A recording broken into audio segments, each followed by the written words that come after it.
Welcome to Karbi Lyrics Stone Music World.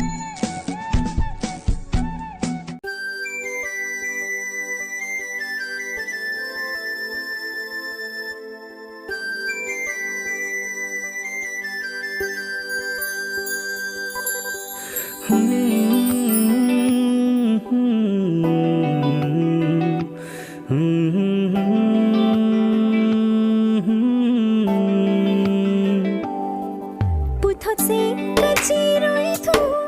Singviang hapka chilpu Nang nian perci manghu Not penny kai pathon hu PUTHOT SENGKACHERUI THU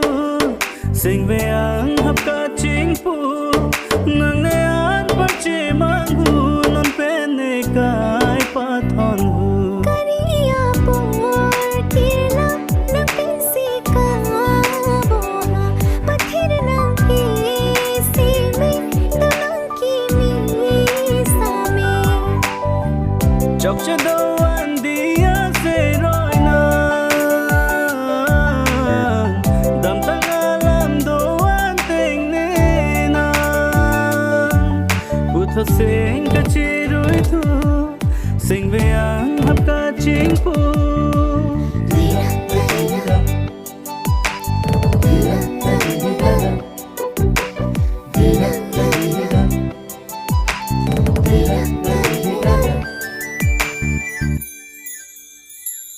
Sampung vet ke do thira ve nang phan mang mun he man me pupe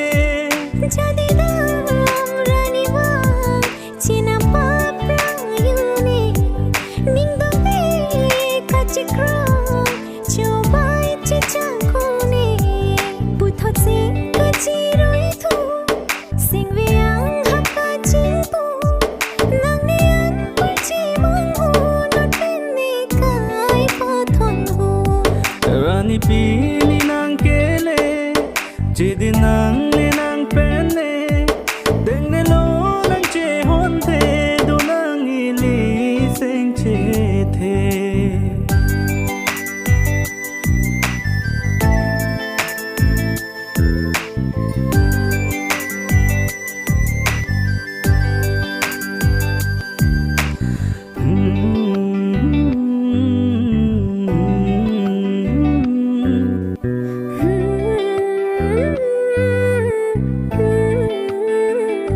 Ke tombi ang hun ki ka than ma lom so ke jami tu ma pan Lahilo,